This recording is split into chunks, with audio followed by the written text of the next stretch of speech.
Over the past 25 weeks, I've had the honor of sharing my perspective on the importance of psychological health and safety. Each episode, we've learned a tremendous amount from the lived experiences, research, and expertise of 30 guests. It's also been encouraging to hear about the work being done to make the United States a place where fewer workers are harmed by or vulnerable to psychosocial hazards in the workplace. To each and every guest, thank you for your time and for lending your voice to this important conversation.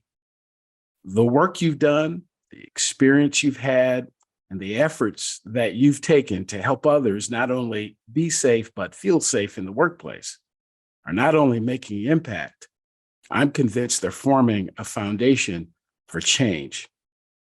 But this effort wouldn't be what it's become without those of you that have tuned in.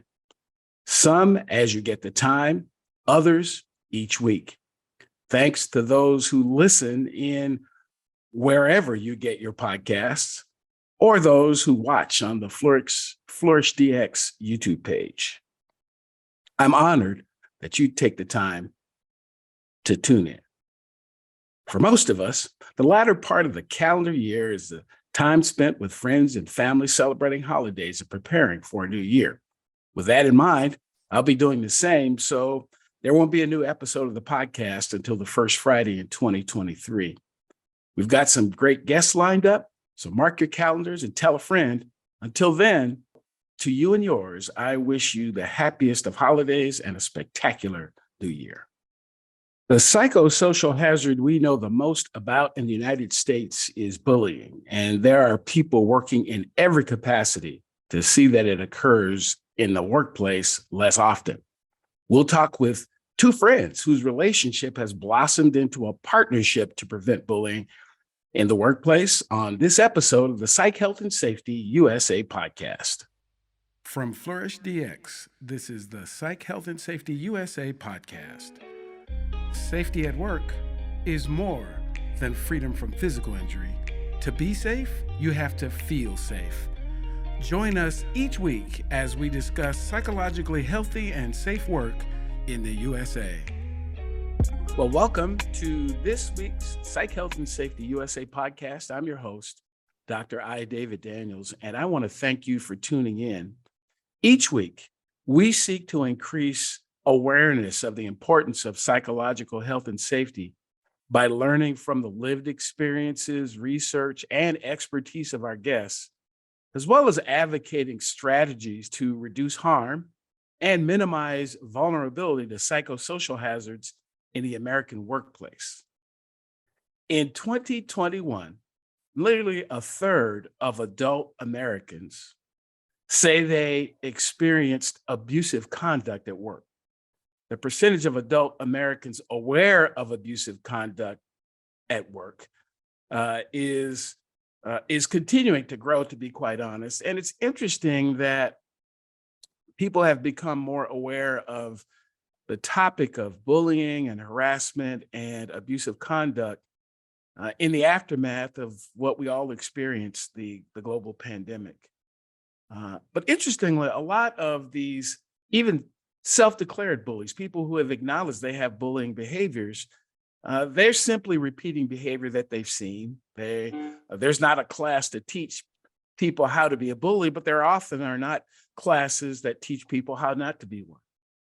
And interestingly, these environments, these working environments that where there is bullying and abusive behavior have very interesting impacts on people. Most of them are fairly traumatic and negative for the targets.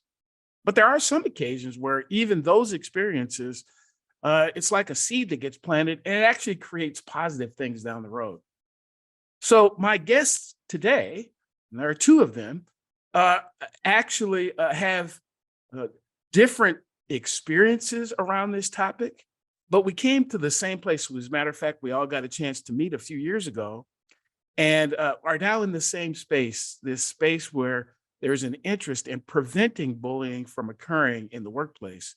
And as you all know, bullying is definitely a very clear psychosocial hazard. So today, again, get the opportunity to talk with friends.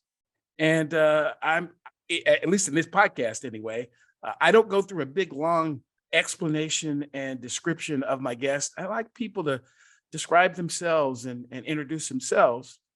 And so we're going to start. And why don't we get in no particular order, but the question that I ask is who is, and fill in the blank. So in this case, who is Sonja Pitts?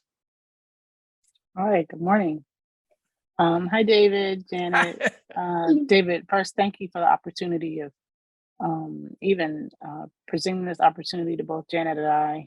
I'm sure I can speak for her and she'll speak for herself as well. But this is truly an opportunity to speak on a common shared interest topic that over the years we have continued to discuss and develop. The horrible issue of workplace bullying. And although it may not be horrible by its name, if you've experienced it, it's extremely traumatic and takes a hold not only on you as a person, but takes a hold on you and your spirit, your personal life, your professional life. And in many cases is a long-lived trauma as you just kind of continue to get through. So your question is, who is Sonja? And like David said, my name is Sonja Pitts. I am a mother of four, a wife, a sister, a daughter. And what even brought me into this space is I am a now recently retired on disability, a disability retirement from the federal government of 27 years of federal service. I started in the federal government when I was just in high school. I was just turning 18 years old, and I went through the summer program, eventually matriculated through and upgraded through the federal system from the ground up, and found myself in a very high position in the federal government and very high paying position, which I was very proud of, in an agency that was extremely prominent and well sought. Most people that got to that agency found it to be the mecca of the federal government because of, mainly because of their high pay scale. And many people that, when they got to that agency, refused to leave until retirement. And so for me, I unexpectedly was introduced to a new manager who was African American female, same age as me. I think she was a year or two older. And her coming in, she didn't hire me. I was hired by another manager, but they moved her into that position with purpose. I'll say, and from the moment she got there, I had a target on my back, and the rest is history. Absolutely. Well, we're certainly going to have more conversation as we complete the episode. And my other guest, who is Janet Glover-Kerkvliet. I think I got your last name right this time. You did. That was beautiful. That doesn't always happen. I've been practicing. So I am, I think I am someone who has been obsessed with how people make money and work since childhood. That's probably largely in part because my father used to work for the New York State Department of Labor, helping Vietnam vets and pre-release inmates from Sing Sing to figure out how to get work. And so work and workplaces is something I heard about pretty much every day, including how to get jobs, how are you supposed to interview, how are you supposed to act at work, and in addition to the terrible things that happen with work, the racism, the unfairness, the mismanagement. So this was something that I kind of grew up hearing about and really became kind of really focused in on or very interested in careers and work. I worked in my high school career resources center. I wrote resumes for people all through college. And I've just always been interested in how, what does it mean to work? how does that fit in your life, and all that type of stuff. So I have had a couple of careers, one might say. My undergrad degree and my first master's is in biology. So I was going to be, a laboratory researcher type person. And I've had a number of career changes, at least 5 or 6, depending on how you count those things. So I think I'm just somebody that's sort of curious about how people earn livings and what it means, what's the role of work. And I've, over the decades, I've really changed my ideas about that, as well as learned a lot about it. So my current and probably final career is a psychotherapist. I'm in private practice. I'm also a career counselor. I've been leading the Baltimore Job Hunter Support Group. We're in our 11th year, and also co-founded with Sonja, the Maryland Healthy Workplace Task Force, to sort of try and figure out how we can combat specifically the issue of workplace bullying. I was not a target myself, but when I started early as a counselor in private practice, I encountered several people who had described what was bullying at work. And unlike a lot of people that I think, and certainly therapists are like, that's not happening, or you're exaggerating, or anything like that, I was like, oh no, I believe that that's happening, and that's terrible. And this was back in, say, 2010. And I started researching workplace bullying, and I found on the internet, I discovered the Workplace Bullying Institute, which is where we all met. And at the time, I wanted to go right away to get trained in workplace bullying and what it is and how to prevent it. But of course, it was on the other side of the country, and it was kind of expensive. And I'm like, I'm going to wait for him to come to, wait for it to come to the East Coast. And then I saw that he was, I don't know, he went to New Zealand or some way. And I'm like, you're going in the wrong direction. Come east. So, but finally I had gotten into the Johns Hopkins Social Innovation Lab. They'd given us some funding to do some training. And they said we could do whatever we want. I said, I'm going to that Workplace Bullying Institute and getting trained as an affiliate trainer. So, but there's something that even though I was aware of the issue, and wanted to do something about it, I really didn't get active in it until about 2017. But it was always there, and it was always something that I wanted to somehow get involved with in preventing and helping targets in particular to deal with and cope and figure out how to get away from. So as I recall, and this is one of those rabbit trails I think I want to go down. So I understand that's how the two of you all met. Is at an event that one of you was going to and the other. So who wants to tell me a little bit about that?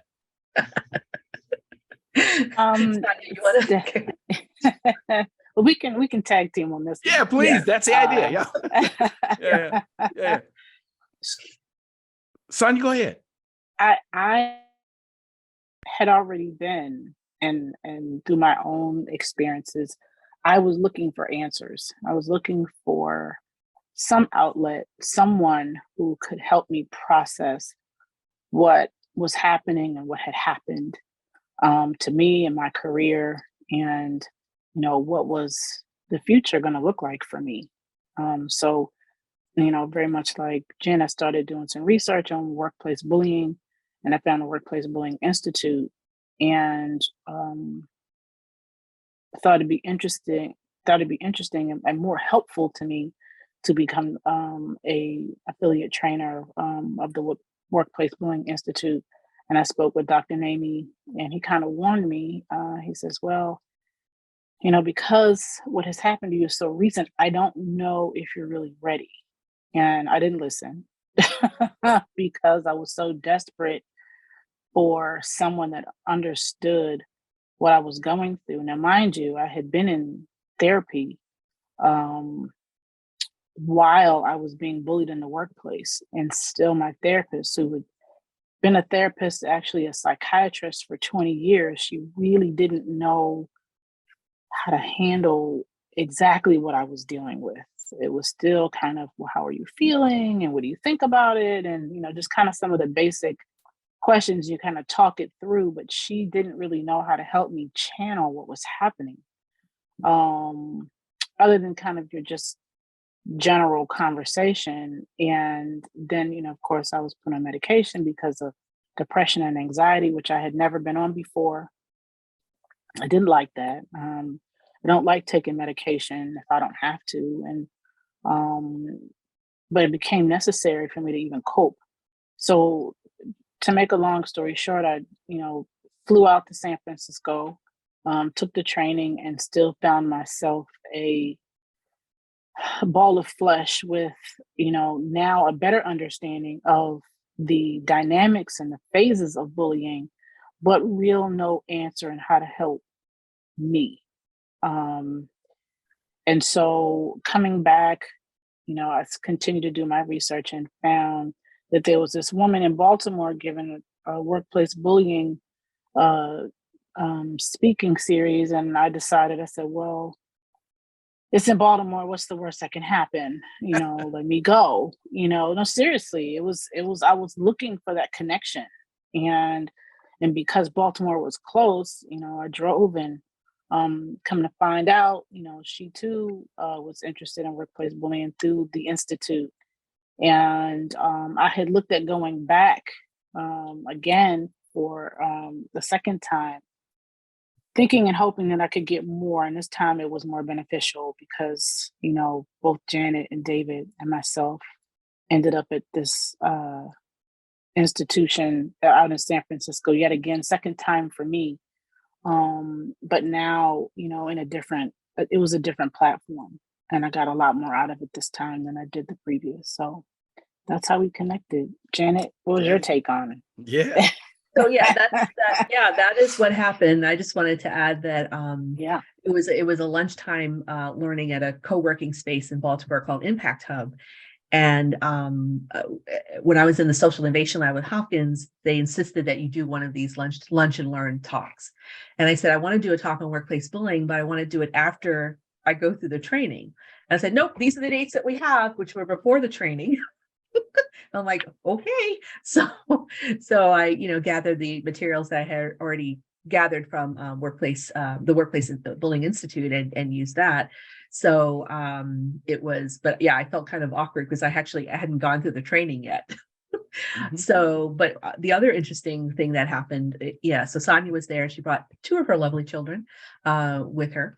And afterwards, we were there for another hour. We kind of had a group session with this a woman who was in the talk and was very emotional about bullying that had happened at a job that she'd had before. So she was in a different job, making less money, wasn't happy about it, but was still very much in pain about what had happened. And we were there, I think, for another hour, just sort of trying to talk through and process and empathize and, with this young lady. And I'll never forget that. But yes, that's kind of how we met. So I had this interest, didn't have the training yet. And then, we all connected. I guess it was probably a month or so later, maybe less than that, where we all connected in San Francisco. But yeah, that's how we met. Yeah, and honestly, I have to add. So I went the first time I was when Sonja came through the first time. I was there, and I was there. I was working with the International Association of Fire Chiefs at the time on a bullying, harassment, and violence prevention task force that we'd formed. And I was doing the same thing that you all were doing, kind of looking for answers. The task force actually started because of a situation where a firefighter actually in Virginia had gone out and committed suicide. And it got the national leadership of the fire service kind of thinking about, what, there's something that this is really too close to home. And the reality was, it was right in the county where the headquarters of the IAFC was. So it was right on their doorstep. So again, they're the ones who sent me out to San Francisco. Again, the same thing. That's one of the issues around psychosocial hazards and bullying and all that is interesting, is that often the solutions that you need cost money. They do. They cost money, they cost time, they cost access that not everybody has. So in this particular case, and I was coming off of a situation myself that was somewhat, surprising and not as traumatic as the other couple of occasions where that had happened. But so I ended up out there, and I learned a lot because I was coming to learn. I was coming, kind of looking to see if I can get more information. But when I came back the second time, got invited back the second time, and I met the two of you, it actually, I don't know that I learned as much because I've seen the information, but I grew more because I was with people that I felt understood and were like me. It's that Yeah. familiarity, of like, well, these sisters kind of like me. I mean, these same kinds of, and really I share some, kind of commonality with both of you. On the one hand, I've been a target. On the other hand, I found myself trying to help other people. So it was a little bit of like, I like what y'all was doing. So again, we formed this, this friendship over the years. And so again, that's in the opening monologue, I talked about the fact that while bullying is a very negative kind of thing particularly for the targets, there are, it's like a lot of other situations that come across a little negative, they can plant the seed of something that's very positive. So before we, let me ask, again, both of you all a question. So the subject of this podcast is psychological health and safety. And a lot of people, when they hear that, it sounds professorial and highbrow and complicated and all that other kind of stuff. It's just what, people around the world, that's how they describe it. And that's how it's differentiated from this concept of psychological safety. Psychological safety being, I can bring myself and bring my whole self to the workplace. The problem is, even if I bring my whole self, if I get beat up when I get there, I'm not going to stay my whole self long, or I won't stay. So when you hear psychological health and safety, what does that mean to you? In your words, your thoughts, what does that mean to you? And Janet, we'll start with you on this. Yeah, that's a really good question. Because I've been looking at various definitions of those things, like just what is that? And probably the best definition I've seen is the absence of interpersonal fear, which is nice and succinct and has fewer than 10 words, but I don't think it completely really describes that. I think particularly in the workplace, I think it's, for me, the definition is absence of psychosocial hazards is what I think the definition of psychological safety at work, should be. But yeah, the whole, being a therapist, the whole idea of psychological safety, just like you said, you can bring your whole self. It's safe here. You're, you can be who you are. And I'm not even sure, and I've seen that definition too. And I'm not even sure that's completely accurate, because really, when you think about the workplace, you can't really be completely who you are in any workplace. You can't let it all hang out. And we can get into a whole idea about, if you're a part of a protected class, of course, you're not going to, you can't be your whole self, or in variety of other ways. But you can't just sort of just be who you are and how you want to be at work. There is definitely a code of behavior. So I'm not even sure that, I think that's too broad, and maybe the lack of interpersonal fear is a little too narrow. But so I like to think of it as like that there is a lack of psychosocial hazards, and if there is something that happens, that there is a way to address it that's effective. So I think that would be my definition, to kind of combine the two and kind of draw it in. Because if you don't have obviously we're human beings, just mistakes will be made. Things are going to happen. If there's a way of redress, then, I think that can foster safety. It's not going to completely eliminate trauma when something occurs. But if there's some avenue of redress, I think that can help both with the trauma and achieving some form of justice, I guess. But I guess that's a long, kind of vague description of how I think about it. Absolutely. Sonja, your thoughts? In the short, I will say psychological health and safety means working in an environment where the organization that you spend your time, effort, and resources protects you. Hmm. Um, and you work with other people who there is a written and maybe unwritten uh, force that keeps individuals that you work with higher, above you, and below you in line.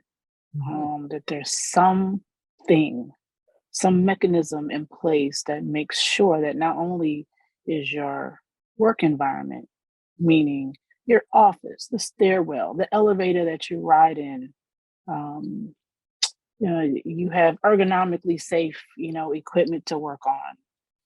Bigger than just kind of OSHA regulated um, um, things that are set in place to make sure that your tangible environment, the four walls that you work in, there's no wires hanging out the ceiling, or rodents or whatever that, Right. in addition to your physical environment being safe, that the people that you work with have uh, rules and regulations and policies that have to um, be abide with and to protect not only yourself but the other people that you work with. It's just kind of a check and balance.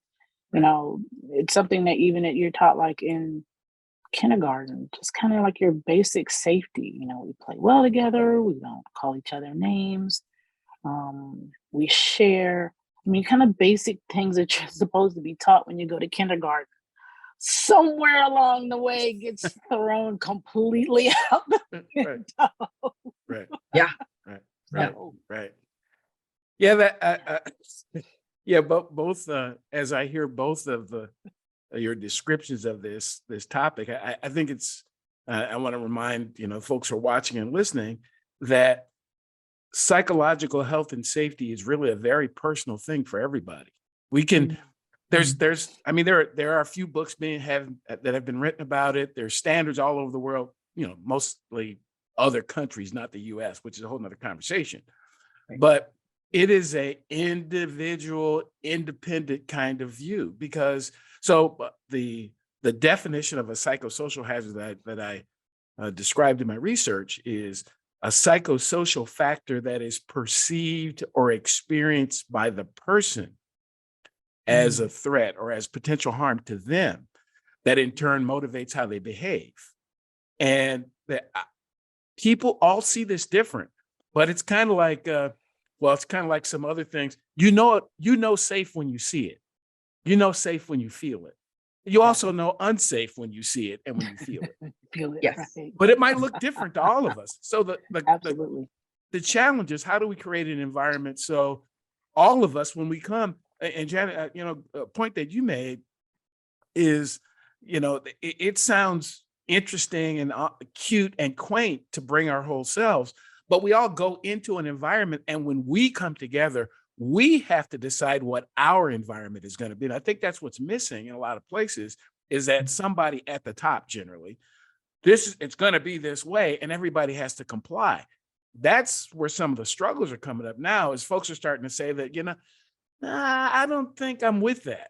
As a matter of fact, I think I want to be able to contribute something. So that's how we get to be more of ourselves, is that we contribute to what that culture should be. So so based on what we've been through as a country, over the last couple of years, and again, your own experiences, what's your assessment about, what the workplace, is it getting any better? Is it about the same? Is it getting worse, at least from your perspective? And Sonja, again, we'll start with you on that one. What, globally, you think we're getting any better? Are we about the same or we worse? I think there's more awareness. I think of course, the pandemic has forced um, individuals in the workforce to take a second look at how they feel in their jobs, and how many people lost their jobs through the pandemic, forced them to look at alternative ways to bring in financial resources. Whether it's, selling a widget or, driving Uber or trying to look for another W-2 employment opportunity, it's forced people to take another look at where they currently are and if they're happy. And what you see, of course, with the kind of great resignation and what's it called, the quiet quitting, Right. where people Right. just kind of show up and exist, and get a paycheck just for reporting. Then you see people are now like, okay, well, if I can't get what I want and I can't feel the way I want to feel in the workplace, then you get the bare minimum of a shell of an individual. Like, I'm literally only going to do just what's barely required of me to keep me from getting fired, but you're not getting an ounce of energy more than that. And I think people have figured out how to check out, while still kind of keeping their foot in the pond.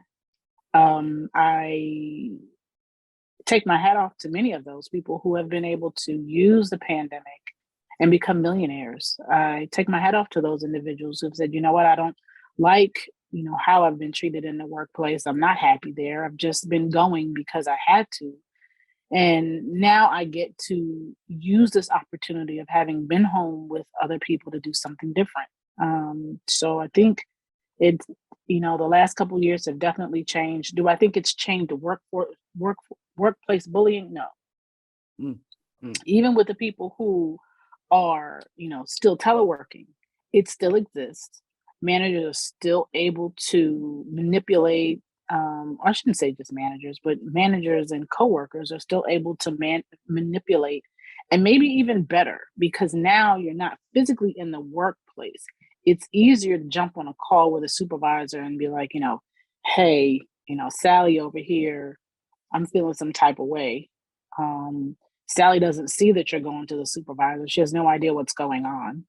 And Sally, now has a target on her back and has no idea what's going on. All she knows is she's getting a flood of emails that are accusing her of doing stuff that she has no clue about. And now she's having to defend herself and find documents that she doesn't have access to. Why? Because they're in the office. I mean, it's right. Wait a minute, from 2 years ago. Right. I mean, it still exists. I've witnessed it. I've witnessed bullying still exist while people telework. Right. Janet, your thoughts? Yeah, absolutely. I agree with what Sonja said. I think, though, that the jury is still out on how this is all going to affect the workplace. We have, we get a lot of news stories about the great resignation, the quiet quitting, and I have a view on that too. But I totally agree with Sonja that people are rethinking what work is, how they want to be treated. Is this okay to be treated? What I've been doing for years and how I've been treated for years in the workplace. Do I really want to continue that? Because now like, wait a minute, this seems completely insane.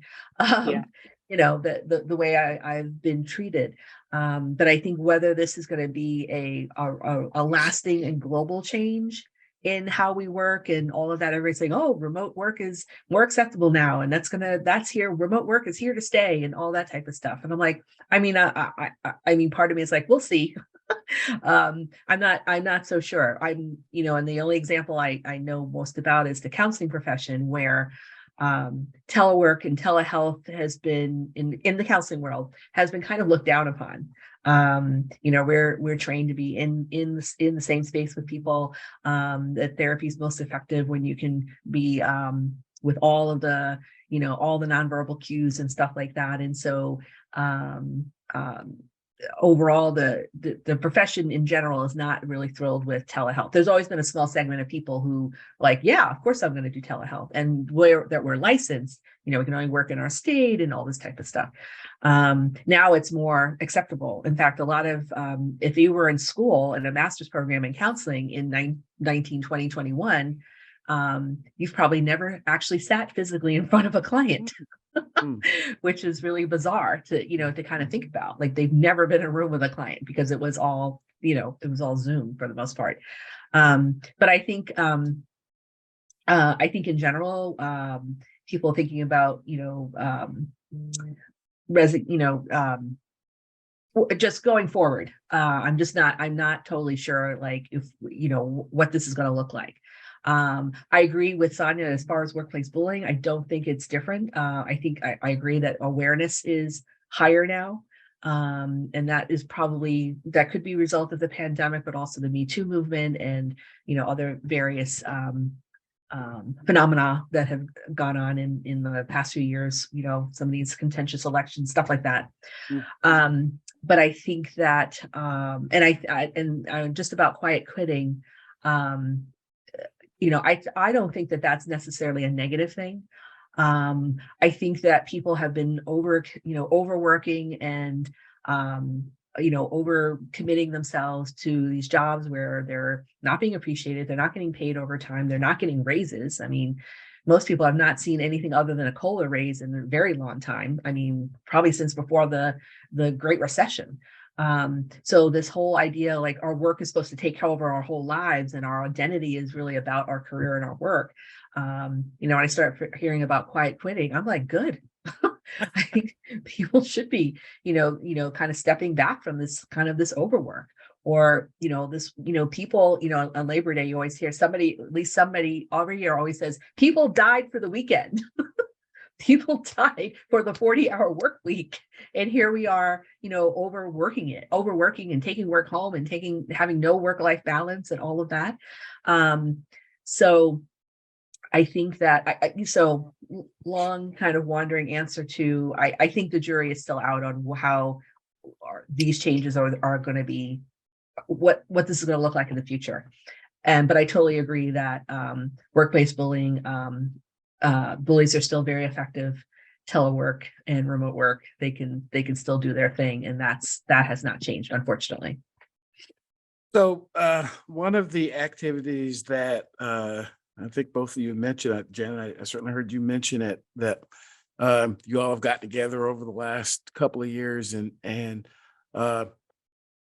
drawn people together to talk about how the workplace could be free of bullying, and attempted to get legislation in place to try to basically try to require people to do this. I don't want to talk in detail about that. What I do want to talk about is, if you could sit with the leader of any organization of any size and help them, because I think it would be better if we didn't need laws. I think it would be better if folks just realize, hey, this is a thing, and I want to do something about it. So talk a little bit to those organizations, those people out there who are listening right now or watching right now. I know we need to do better.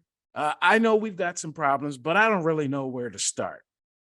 So Janet, what would you share with them? I mean, just a really quick, kind of consulting session for Freeform to just don't give them all of it, just a little bit about, so where should they start? What are some things they should be thinking about? That's a big question, David, but I'll do my best. Okay. So I think the basic bottom line is, I think you're right that a lot of times when we're talking about any kind of thing that comes with anything along the lines of workplace climate or culture, what companies want to do is, well, that's HR or that's EEO officer. Let's just throw it over there and let them handle it, and they will tell us what we need to do. But I think you're totally right in your scenario, is that it has to come from leadership. It has to come from the C-suite, the managers, the directors. It has to be a prerogative of the organization that comes from the top. And, like how this workplace culture is going to be. It can't just be schlepped off to the side in a series of workshops that, are required maybe or maybe not. And it has to go beyond, training. Training is not enough, as we all know. Training is not enough. There has to be policies. They have to be put in place, and there has to be a detailed ways of addressing incidents that come up, and deciding what is what's not appropriate and outlining that and what is considered to be outrageous. I think one of the difficult things with, if you're sitting in front of, as you know, if you're being a consultant and sitting in front of, you know, the C-suite, research has shown us that as people get promoted, you know, if you look at there's a study by Travis Bradbury, and his work revealed that the higher up you are, the lower your emotional intelligence. Wow. So, and that's obviously, you know, because people are getting promoted based on, you know, how much they produce, you know, the money that they bring in, the money that they save, the time that they save, not necessarily around how they handle people. So those folks are, you know, are not going to be as attuned to that. So I think that's another difficulty that we have to sort of keep in mind when we're thinking about how we would advise you know, consultants. So maybe coming from a very practical, has to come from you guys, has to be laid out, has to be a process that you guys present, not just over here at HR. I think might be the first step, you know, a first step of probably many steps. Sure. Sonja, what about you, Matt? What might that conversation look like for you?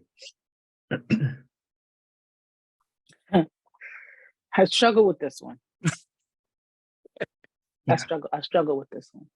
And I struggle with this one because of my personal experience of dealing with an organization, a federal organization that I thought had a fair amount of employment protection in place, only to find out that that wasn't the case. I mean, you kind of hear that, oh, you know, managers are always going to be protected. And sure, that's true. And you're kind of like, you understand it, but until you go through it, you're like, okay, well, they have to have something for me. There has to be something for me. You know, I've put in all these years. There has to be some protective mechanism that keeps, you know, Bob from harassing me, even though we may be all from the same protected classes. Just because he may be African American, well, let's just do one even better. Let's talk about Sally again, and maybe Sally is African American, female, same age, you know, same familial status, and whatever else, you know, the EEO requirements, you know, have in place that Sally can't just harass me because we not only look alike, but our backgrounds are similar. You know what I mean? That there's something in place. And when you find that there isn't, and they're really, the laws that you thought from Department of Labor don't exist for you, it is a gut-wrenching experience, because then you feel lost, like there's nothing you can do. And then when someone tells you in order to get away from what's happening to you is you have to quit, it literally is unbelievable, because you're like, wait a second, I mean, I've put in all this time and I've worked so hard, and nobody thinks about the mornings that you had to get up at 4 a.m. and drag your kids in pajamas to daycare, you know, to get to work, and schlep an hour's worth of traffic to get to work on time. And then having to get up and pick up the kids and do it all over again just to meet the demands of this environment.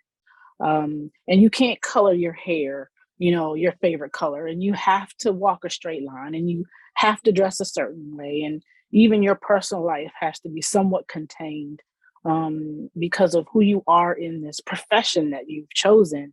And then it comes to this, and you have to quit.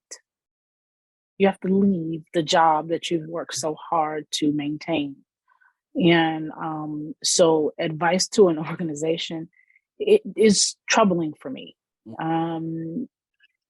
Because unless you have, like David said, someone at the top who's, you know, willing to do what's right.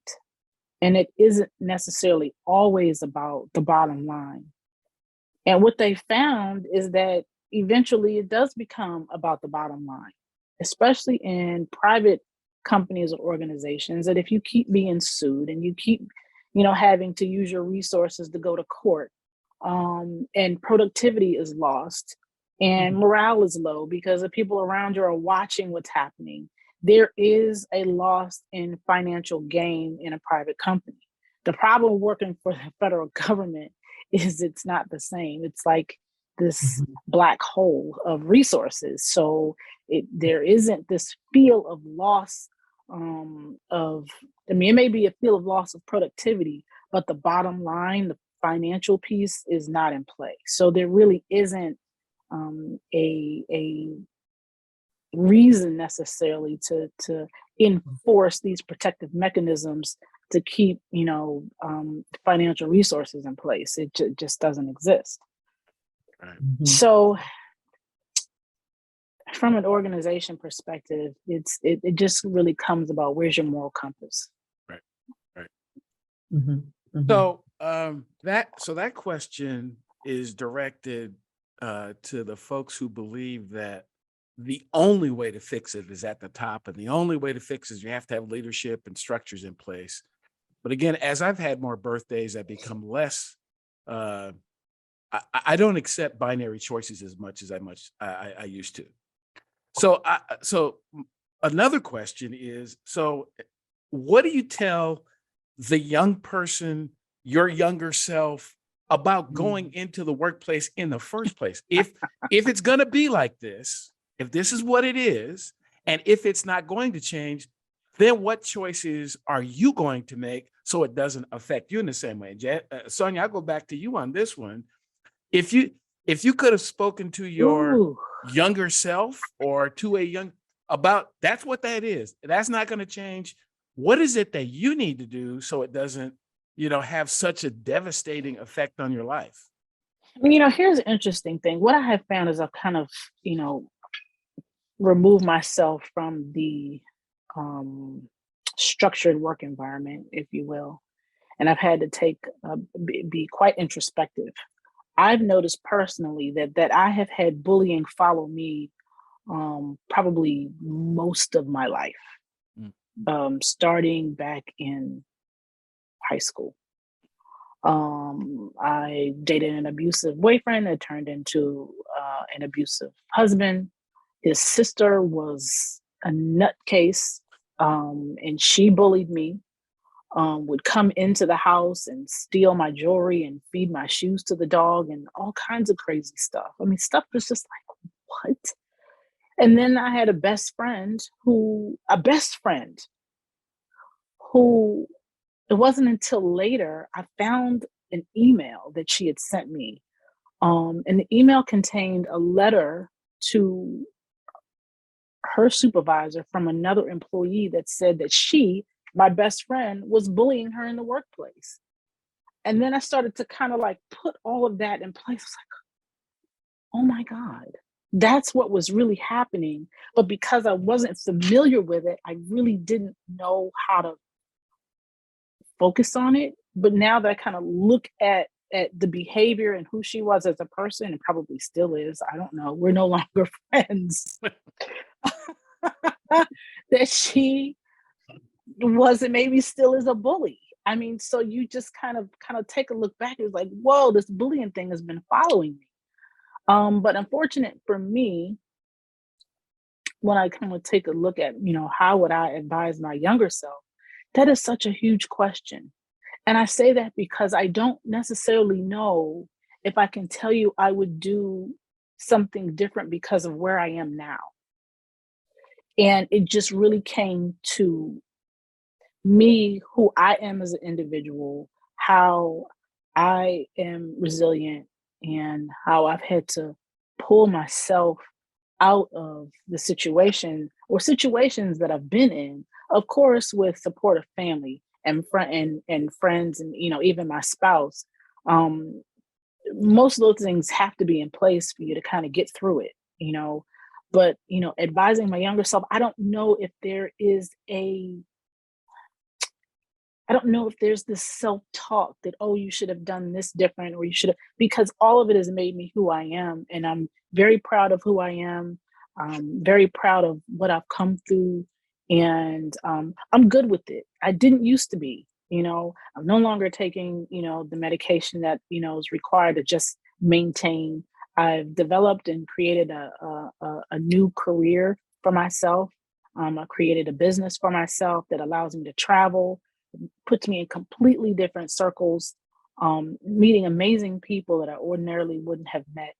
And, even being a breast cancer survivor while I was being bullied at work has even, really taught me more about who I am. So I can't really say that I would really change anything. It was hard getting through it, but I'm good with who I am today. Yeah. Janet, your Mm. thoughts? Ooh, advising one's younger self. I think that's really in terms just strictly in terms of work. I think that's really hard because Yeah. so much changes, so much has changed, but I still think that probably what was true then, and I just didn't know it, was that,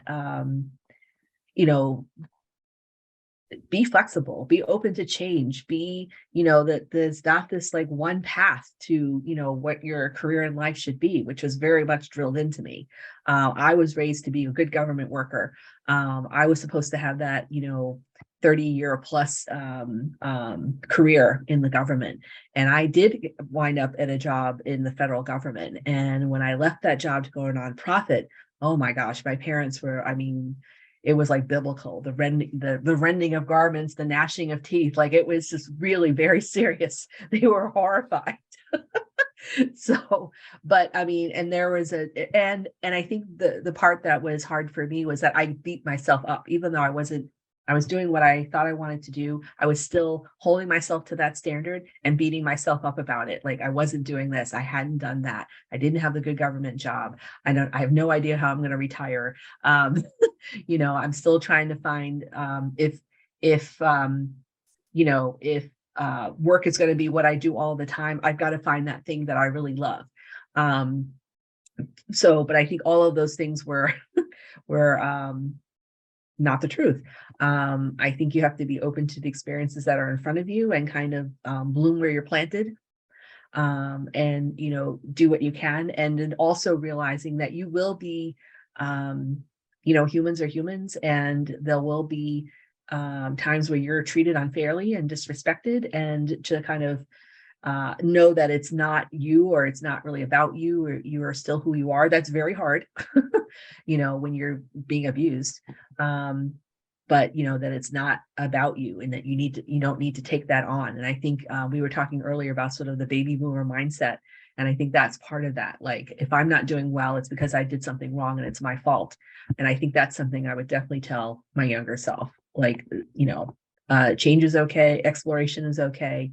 And just because something goes wrong, or somebody treats you badly or whatever, it's not you. It's not necessarily you. You don't deserve bad treatment. I think that's probably the general thing. And of course, my younger self would be like, okay. But hopefully my younger self could absorb that in some way, especially coming from my future self, because, Right. it would have some authority, I suppose. Right. So, yeah. David, So- I will say this. I ahead. will say this, just kind of in a quick thought. There probably is one thing that I would say, and it's not to give so much. Because I personally give in extreme. I'm, naturally empathic, and for me, it feels good to give. The unfortunate part of that is, with the giving is a lot of energy, and then when it's not reciprocated, there's nothing to kind of fill it back in. Mhm. So I think if I were to advise my younger self, it's to not give so much, because now what I have found is I have been more selfish with me, and I feel much better about it. And now I look more closely at what I give, who I give it to, and what am I giving it for, and are my resources being expended appropriately. So that I would definitely change. There's a And especially in the workplace. Yes. absolutely. I mean, totally agree with that. especially in the Yep. workplace, Yeah. Yes. because that's the part where you like, okay, after all I gave, and this is what, okay, Yeah. that I would have done differently. Definitely. Well, there's the concept of effort reward balance. that folks kind of Yeah. forget about, that you personally, I believe you should only give to the extent that you're receiving in a way that makes your giving worth it to you. So, and that's different for everybody. So there are some people I'll give a lot more to than I will others. But the return that I get is their friendship, relationship, their love, their support, their whatever, there are things the wife can give for me that nobody else on the planet can get, period. The time, but that's because of the investment of 35 years. That's what you get. So I honestly, I agree with you wholeheartedly that we really should just be more objective and not sometimes so emotional. I'm just going to do this. Well, why are you doing Absolutely. that? What? It's not that it's good or bad. We all expect something out of the things we're involved in. All the folks I've just given, no, you don't. You give because it gives you a feeling of goodness to give. But at a certain point, you can give too much. And I heard someone say this, and we're coming to a close here pretty quick, but I heard someone say recently that we can only give to others out of our abundance. You can't give something that you don't have. You don't have What happens? People give and give and give and support and all that type of, and you get drained. And now you're no good to the other person, and you're absolutely no good to yourself either. And that's not where we should be going. So there's been a little bit of a mention of it. And so I want to end on a high note here. What's next for Janet? What's she into next? Where are the next months and years? I mean, what's out there for you? What are you doing? So good question. So I am closing the Baltimore Job Hunter Support Group after 11 years, which is that will in December, which was, heartbreaking for me. But it's, basically we need to figure out what's coming next. So we started that group back in 2011, where people were still suffering from after the Great Recession. And things are different now. And we think we've given out the message to baby boomers that, times have changed and you got to do things differently. But now we got to figure out what's coming next. And so I think we need a new model. So I'm trying to figure that out. I still have the nonprofit Life Career Pivoteers, under which we have the Maryland Healthy Workplace Task Force until they decide to sort of become independent. I haven't been able to give that the attention that I'd like to, given trying to close one program and start another one. But I think that is definitely something I want to pick up on and take forward in 2023. And I'm thinking about, I was inspired by you, David, and I'm thinking about going back to school and getting my doctorate in Morgan State in interdisciplinary studies in health and human services, and doing something either around kind of helping long-term unemployed people or something around workplace bullying. I'm not sure what my thesis is going to be yet. I don't have a dissertation sitting around waiting for me, like I think like you did. I'm still at least I have some ideas and some proposals, but I definitely want to finish that part of my educational experience. So Absolutely. I'm thinking about doing that. So right on. Sonja, you gave us a little bit of a glimpse, but so what's next for you? So I started a logistics company, Goodwin Global Freight, and I work with motor carriers, freight forwarders, custom brokers globally to move freight in and out of the country. And it has been a very interesting journey. I've learned like I was saying, I learned a lot.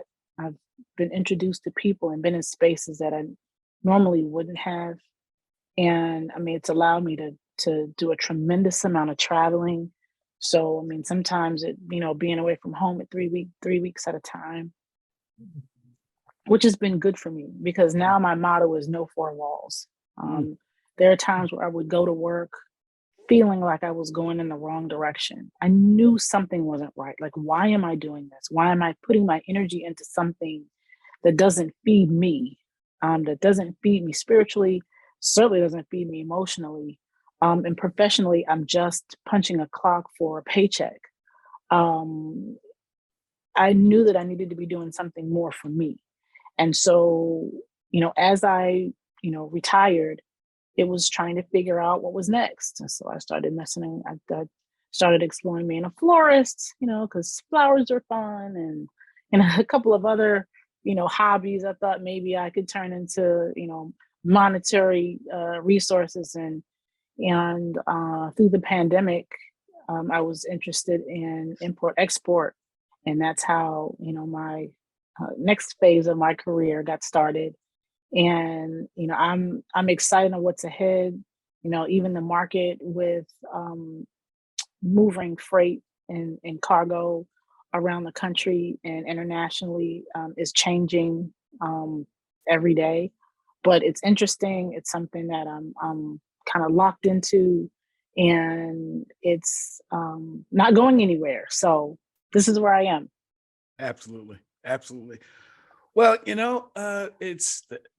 it's so wonderful to know that every day you wake up is a new opportunity to do something really interesting. And some people ask me, how you doing? And one of my canned responses is, I'm on the right side of the turf today, and everything else is a possibility. Oh, yeah. Because whoever would have thought, that years ago, whatever we were doing, that we'd be doing what we're doing today. But, we got another day, we got another opportunity. And I want to thank both of you for spending some time kind of catching up and chit-chatting. You all are you're a special group of special people to me, special friends. You are now the 25th episode of this podcast. Wow. And this will actually be the last one of the calendar year.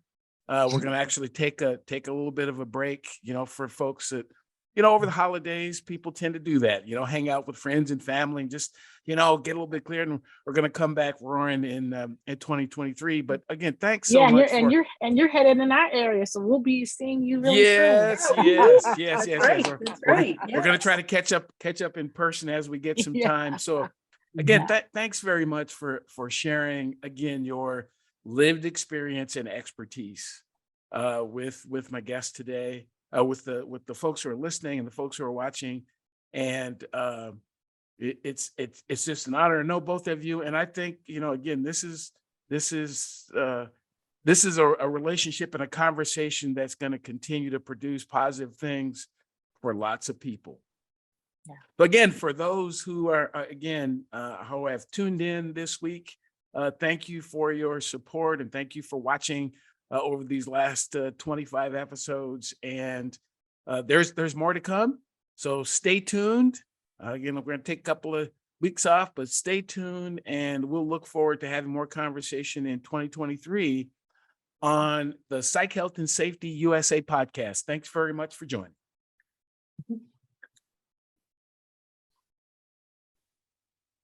You've been listening to the Psych Health and Safety USA podcast.